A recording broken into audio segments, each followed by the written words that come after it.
Shalom, good morning. We continue our daily studies, 2 Chronicles, chapters 24 to 27.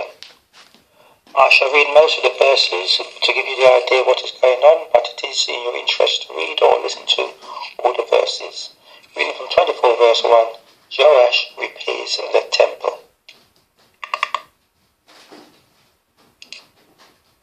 Chapter 24. Joash was 7 years old when he began to reign, and he reigned 40 years in Jerusalem. His mother's name also was Zebiah of Beersheba. And Joash did that which was right in the sight of the Lord all the days of Jehoiada the priest. And Jehoiada took for him 2 wives, and he begat sons and daughters. And it came to pass after this that Joash was minded to repair the house of the Lord. And he gathered together the priests and the Levites, and said to them, Go out unto the cities of Judah, and gather of all Israel money to repair the house of your God from year to year, and see that ye hasten the matter. Howbeit the Levites hastened it not. And the king called for Jehoiada the chief, and said unto him, Why hast thou not required of the Levites to bring in out of Judah and out of Jerusalem the collection according to the commandment of Moses the servant of the Lord, and of the congregation of Israel, for the tabernacle of witness? Jump into verse 13. Actually, I should have read verse 7, which says, For the sons of Ataliah, that wicked woman, had broken up the house of God, and also all the dedicated things of the house of the Lord did they bestow upon Baalim. Baalim is the devil, the lords of the gods. Okay, verse 13. So the workmen wrought, and the work was perfected by them, and they set the house of God in his state, and strengthened it. And when they had finished it, they brought the rest of the money before the king and Jehoiada, whereof were made vessels for the house of the Lord, even vessels to minister, and to offer withal, and spoons, and vessels of gold and silver. And they offered burnt offerings in the house of the Lord continually all the days of Jehoiada. But Jehoiada waxed old, and was full of days when he died, 130 years old was he when he died. And they buried him in the city of David among the kings, because he had done good in Israel, both toward God and toward his house. Now after the death of Jehoiada came the princes of Judah, and made obeisance to the king. Then the king hearkened unto them. And they left the house of the Lord God of their fathers, and served groves and idols, and wrath came upon Judah and Jerusalem for their trespass. Yet he sent prophets to them to bring them again unto the Lord, and they testified against them, but they would not give ear. Prophets sent to them, but they would not give ear. Common story. How do we come again unto the Lord? We are constantly told by returning to keeping his laws and commandments, inclusive of his correct holy days. 1 John chapters 3 verse 22. And whatsoever we ask, we receive of him, because we keep his commandments and do those things that are pleasing in his sight.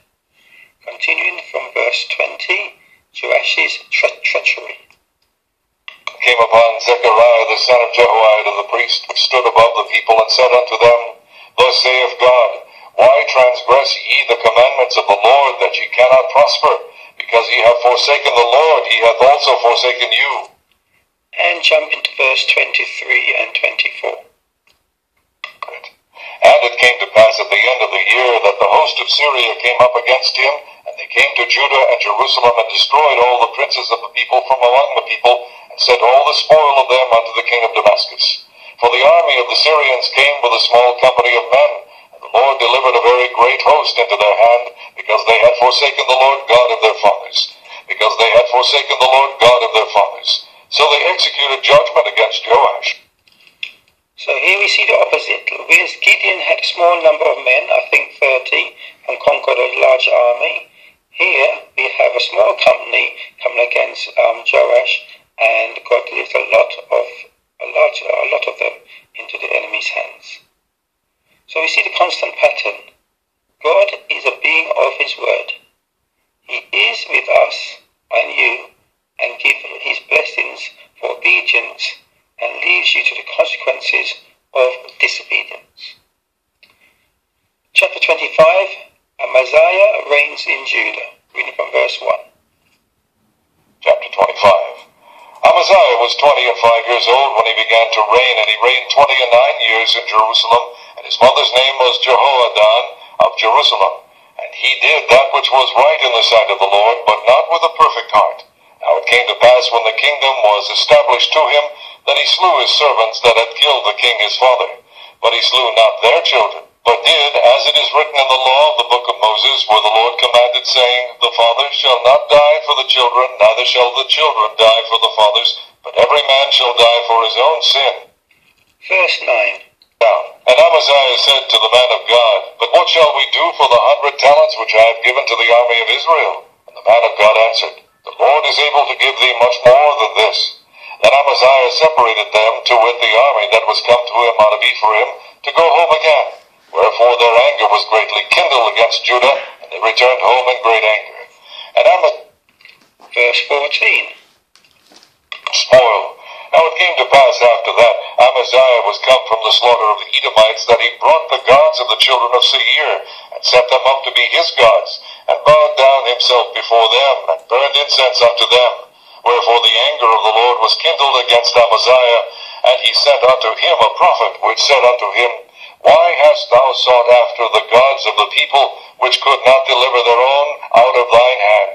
And it came to pass, as he talked with him, that the king said unto him, Art thou made of the king's counsel? Forbear, why shouldest thou be smitten? Then the prophet forbare and said, I know that God hath determined to destroy thee, because thou hast done this, and hast not hearkened unto my counsel. Then Amaziah, king of Judah, took advice, and sent to Joash, the son of Jehoahaz, the son of Jehu, the king of Israel, saying, Come, let us see one another in the face.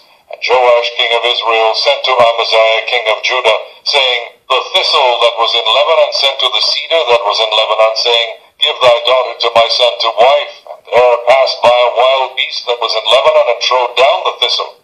Thou sayest, Lo, thou hast smitten the Edomites, and thine heart lifteth thee up to boast. Abide now at home. Why shouldest thou meddle to thine hurt, that thou shouldest fall, even thou, and Judah with thee? But Amaziah would not hear, for it came of God, that he might deliver them into the hand of their enemies, because they sought after the gods of Edom. Continuing from verse 27. Now after the time that Amaziah did turn away from following the Lord, they made a conspiracy against him in Jerusalem, and he fled to Lachish. But they sent to Lachish after him, and slew him there. And they brought him upon horses, and buried him with his fathers in the city of Judah. And chapter 26. Chapter 26.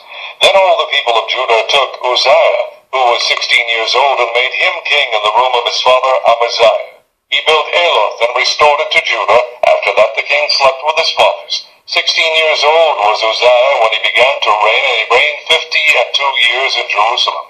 His mother's name also was Jecoliah of Jerusalem.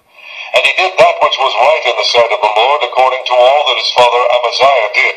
And he sought God in the days of Zechariah, who had understanding in the visions of God, and as long as he sought the Lord, God made him to prosper. We read, as long as he sought after God, God made him to prosper. Jump into verse 16. But when he was strong, his heart was lifted up to his destruction. For he transgressed against the Lord his God, and went into the temple of the Lord to burn incense upon the altar of incense. And Azariah the priest went in after him, and with him 80 priests of the Lord that were valiant men.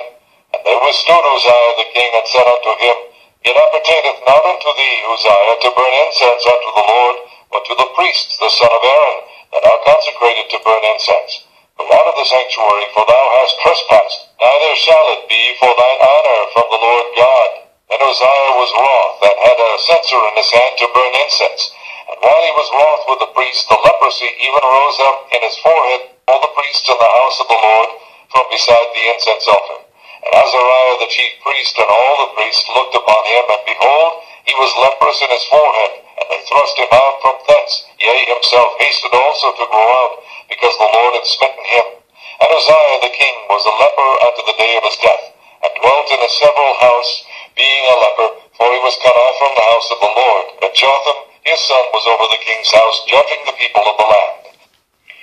We saw a similar event in 1 Kings chapters 13. Another king turned in to leprosy, and a man of God had to impeach God to heal him. I say, it is entertaining and good knowledge for you to listen to the whole story, to get a good perspective. Note why and when people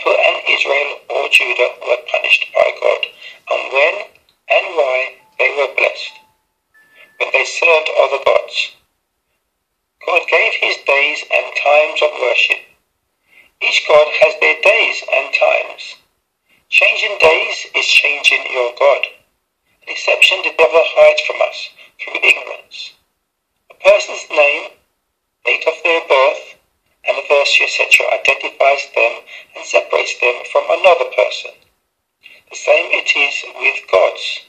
Sunday, moon day, or Sabbath day days. Passover or Easter, which we call Easter. Christmas, or those listed in Leviticus 23. The days you worship identify the day, the God you serve. Shalom until tomorrow, God willing.